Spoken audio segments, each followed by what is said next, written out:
So I just want to jump on and also address the porkies that Mark Heaney, the principal of One School Global, interesting to see that he still is. He was the principal when I was at MET/One School Global.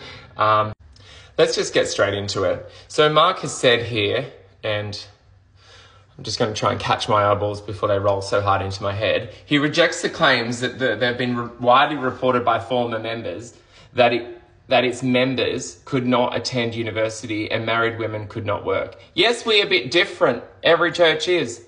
You think so? Married women in our church are not forbidden from working. What is it with these brethren spokesmen? Notice they're all men.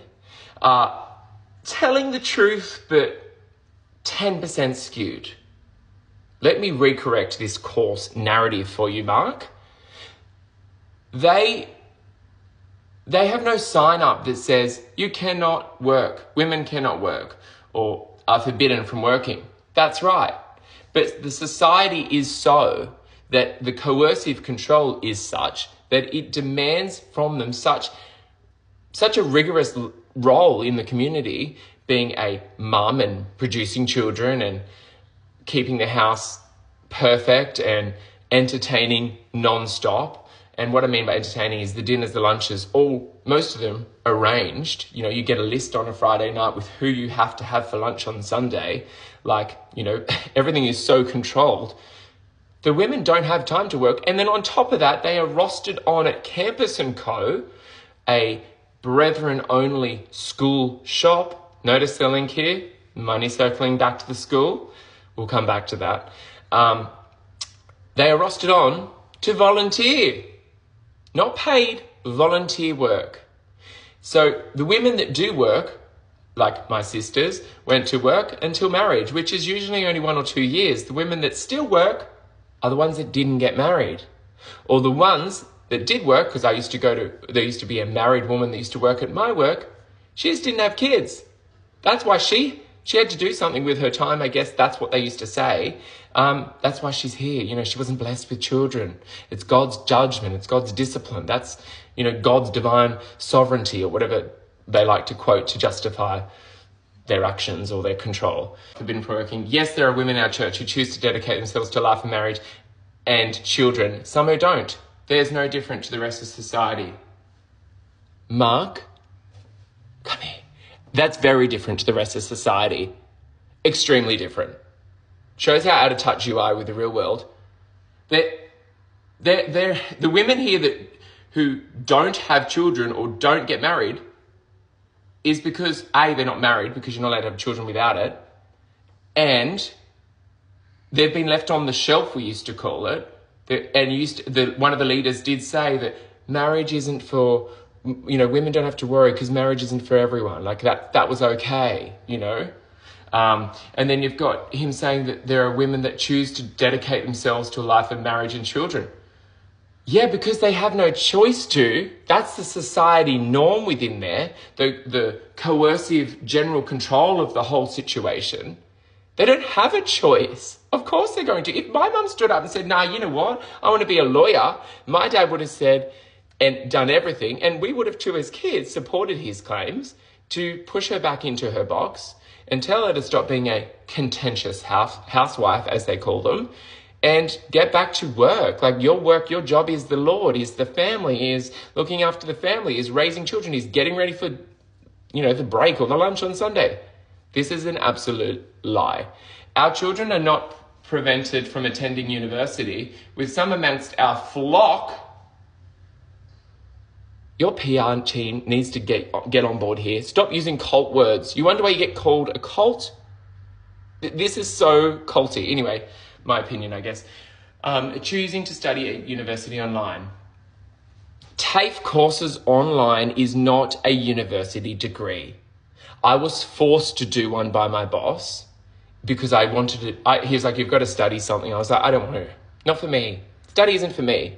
And he's like, no, you need to. And I'm like, okay, interior design. He's like, no, you're not doing interior design. What about accounting? I said, no. And then he's like, no, you have to do something. So essentially I agreed to do the accounting course if he let me do the interior design. again, this is not my dad. This is just my boss who happened to be the leader's son-in-law. Like it's a coercive, controlled environment. It's very hard to kick up against. And yes, whilst I did buck against authority, not without consequence. So our children are not prevented from attending university. You are taught all your life it's a sin. You are taught all your life it's where it will, affect your mind to go there. And yes, I can see now in hindsight it will, because it makes you question the very existence of where you are, and it would make people question and have an original thought, I guess, of their own, whereby they would be like, well, we're not going to stay in this cult because it is a cult. Like, that's why they don't let the people go to university. Yeah, there's no sign up that says no university. There's no list of rules. But if you're in a coercive, tight-knit, controlled community like this cult is, where you don't go to university, this is an outright lie. It's just so hard to read this because you think, you call yourself, I'm by no means a Christian, but you call yourself a Christian and yet you can outright lie like this. It's kind of a very different approach to a PR, which is really weird. We'll get back to that.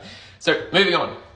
And it says here, and yes, there are people who have left our church and speak unfavorably about their experience.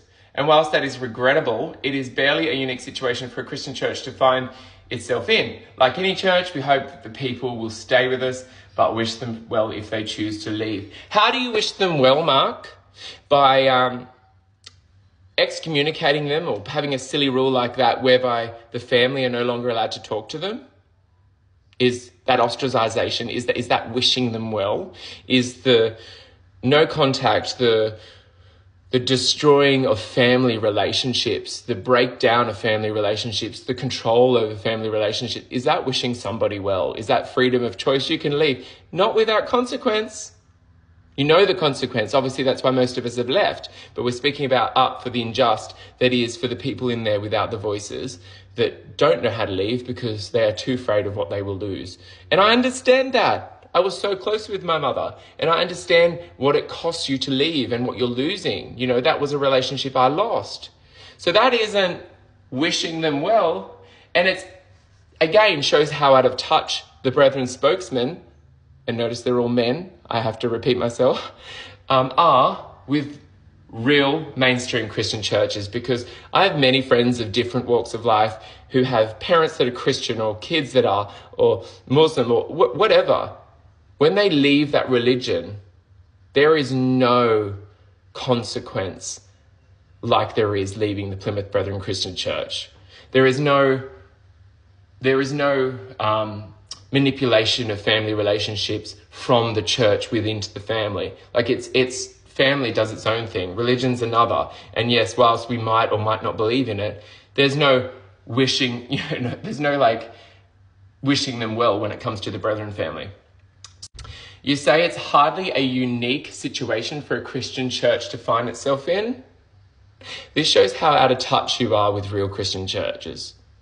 The only other church that does this is, from my own knowledge, Jehovah's Witness, who is another cult, and Scientology, another cult. So if you're comparing yourself with them, I guess you are telling the truth. And also, just on this note, Mark, you've got daughters who one of them I knew from high school was quite brilliant. Is she studying at university now, or is she just a housewife like every other good old Brethren girl?